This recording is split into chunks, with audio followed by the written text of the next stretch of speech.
आज के इस पावन कथा सत्र में आप सभी श्रोताओं का सादर वंदन एवं अभिनंदन। मानस की जिस अद्भुत पंक्ति का आश्रय लेकर आज की भगवत चर्चा हम लोग सुनाने जा रहे हैं, वह मानस की अनमोल पंक्ति है। कहहिं वेद इतिहास पुराना, विधि प्रपंच गुण अवगुण साना। वेद पुराण एवं इतिहास पुकार पुकार कर कह रहे हैं, विधाता की सृष्टि गुण दोषों से बनी हुई है, सनी हुई है। विधाता की सृष्टि गुण दोष मिश्रित है। अब गुण दोष मिश्रित कैसे है, इसका वर्णन आगे कर रहे हैं। सुख दुख पाप पुण्य दिन राति। सुख दुख पाप पुण्य दिन रात। सुख के बाद दुख और दुख के बाद सुख का क्रम लगा रहता है जीवन में।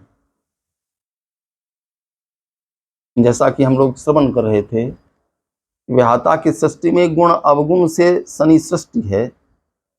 सुख गुण है और दुख अवगुण है, और दोनों से सनी सृष्टि है। तो सुख के बाद दुख का क्रम रहता है, दुख के बाद सुख का क्रम रहता है। सभी चाहते हैं कि हमारा जीवन सुखी हो। सुख की इच्छा सबके हृदय में रहती है, फिर भी लोग दुखी हो जाते हैं। बड़ा ही सार गर्भित उत्तर संतों ने इसका दिया है। संतों ने कहा, यदि सुख में कोई भगवान का स्मरण करता रहे तो उसे दुख नहीं होगा। अरे दुख में सुमिरन सब करें, सुख में करें न कोई। जो सुख में सुमिरन करे, तो दुख काहे का हो। सियावर रामचंद्र भगवान की जय। सुख में दुख में सभी भगवान का स्मरण करते हैं। जब दुखी हो जाते हैं, आर्त हो जाते हैं, तो भगवान को पुकारते हैं। फिर दुख छूट जाता है तो भूल जाते हैं। लेकिन संत कहते हैं, महापुरुष कहते हैं कि भैया, यदि आप सुख में भगवान का स्मरण चालू रखें, इसको बंद न करें, तो फिर दुख नहीं होगा, दुख जल्दी नहीं आएगा। दुख सुख मिश्रित संसार होने के बाद भी आप सुखी ही रहेंगे। गोस्वामी जी कहते कि ये सुख दुख पाप पुण्य, पाप और पुण्य मिश्रित संसार है। कोई भी व्यक्ति पूरा पूरा पुण्यात्मा नहीं, कोई भी व्यक्ति पूरा पूरा पापात्मा। पुण्यात्मा में भी एक आध दोष देखे जाते, और पापात्मा में भी कोई न कोई अच्छा गुण दिख जाता है। ये अच्छा पुण्य उसके द्वारा हो जाता है। तो पाप पुण्य सुख दुख पाप पुण्य दिन राति। दिन और रात, दिन है तो साथ में रात्रि, ये द्वंद्व चल रहा है संसार में। दो से दुनिया है तो द्वंद्व युक्त संसार है। साधु असाधु, अच्छी जाति के लोग और कुत्सित जाति, साधु पुरुष असाधु पुरुष, सज्जन पुरुष दुर्जन पुरुष, दानव देव, देवता और दानव। दानव देव ऊंचे अरु नीचू, कहीं ऊंची जगह है तो कहीं नीची जगह, कहीं जीवन प्रदान करने वाला अमृत है तो दूसरी ओर मृत्यु प्रदान करने वाला विष भी है। अमीय सजीवन माउर माया ब्रह्म, कहीं संसार को रुलाने वाली माया भी है तो संसार से छुड़ाने वाले ब्रह्म भी है। माया ब्रह्म जीव जगदीशा। कहीं अंशी का अंश जीव है, तो जीव का अंशी परमात्मा है। जीव जगदीशा लच्छी अलच्छी, एक तरफ लक्ष्मी है तो दूसरी ओर दरिद्रता है। लच्छी अलच्छी रंग, कहीं राजा है तो कहीं रंग, कहीं काशी जैसा पवित्र स्थान है जहां भगवान विश्वेश्वर निवास करते हैं, जहां मरने वाले मुक्त हो जाते हैं। काश्याम मरणान मुक्ति ही, काशी में मरने वाले मुक्त हो जाते हैं। जो भी इस काशी में शरीर छोड़ता है, भगवान शिव उसके कान में मंत्र देते हैं, उस मंत्र प्रभाव से वह जीव मुक्त हो जाता है। काशी मरत जंतु अवलोकी, जासु नाम बल करऊं विशो की, जिसके नाम के प्रताप से उसे मैं शोक रहित कर देता हूं, भगवान शंकर कहते हैं। ऐसा काशी परम पवित्र धाम है, जहाँ गंगा जैसी पवित्र नदियां बहती हैं, नदी बहती है, जिसके दर्शन मात्र से मुक्ति हो जाती है। गंगा तब दर्शनात् मुक्ति ही, हे गंगा मैया आपके दर्शन से जीव को मुक्ति मिल जाती है। काशी मग, पवित्र स्थली काशी है तो दूसरी ओर मगध है, जहां त्रिशंकु की छाया पड़ रही है। मगध चित्र है जहां मरने वाले दुर्गति को प्राप्त करते हैं, उनकी सदगति नहीं होती।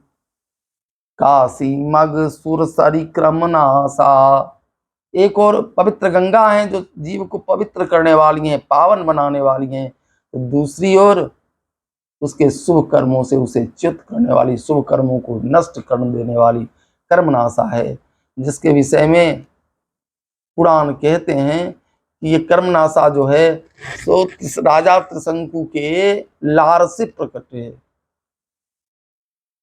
लार के गिरने से वह कर्मनाशा नदी बन गई। राजा त्रिशंकु की कथा आती है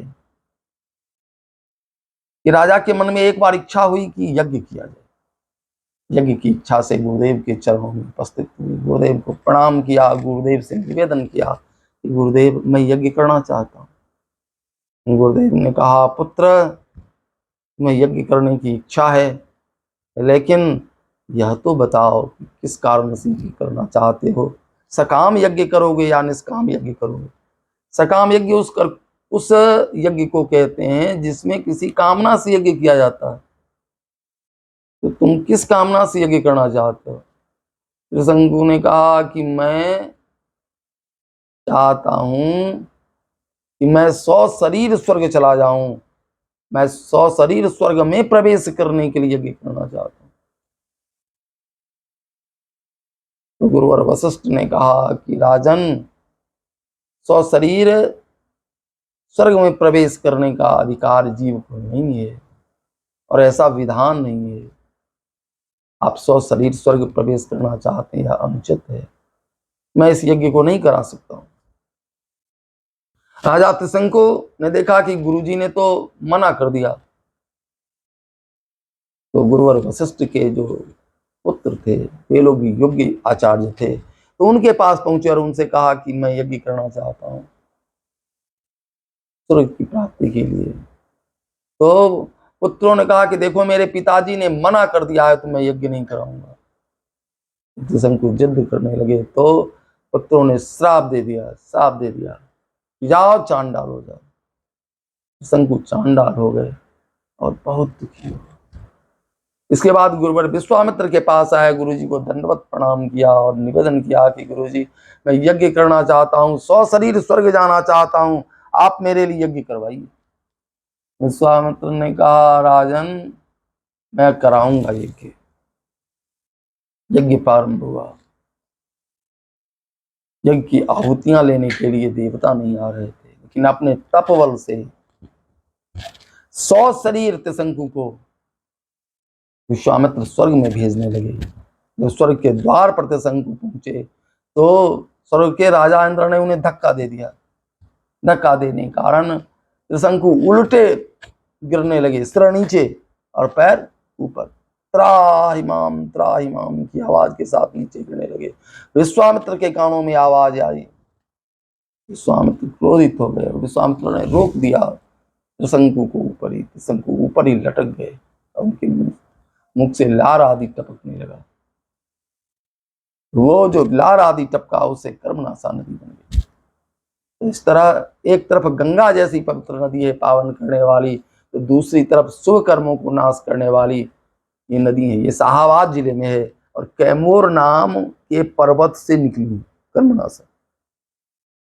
किस पर्वत से निकली है? कैमूर नाम के पर्वत से निकली है। काशी मग सुरसरी क्रमनाशा मरुमारब, कहीं मारवाड़ जैसा पवित्र चित्र है तो कहीं मालवा है।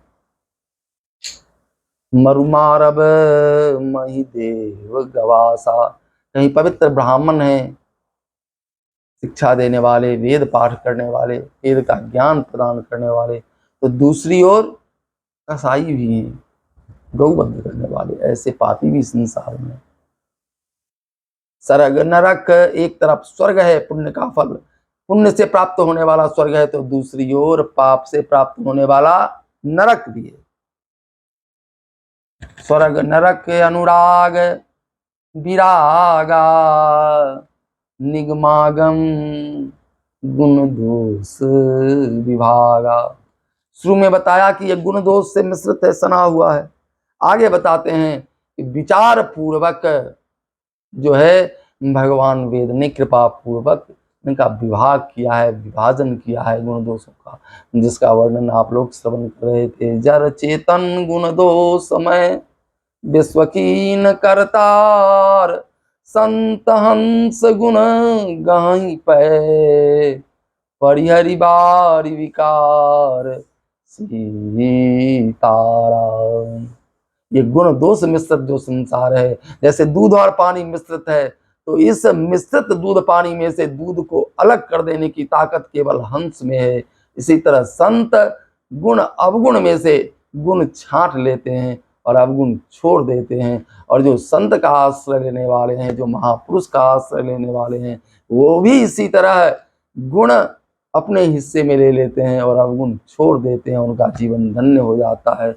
इस तरह इन संत महापुरुषों के चरणों में प्रणाम करते हुए, आप सबों को नमन करते हुए आज की वाणी को विराम। सीताराम, जय सीताराम।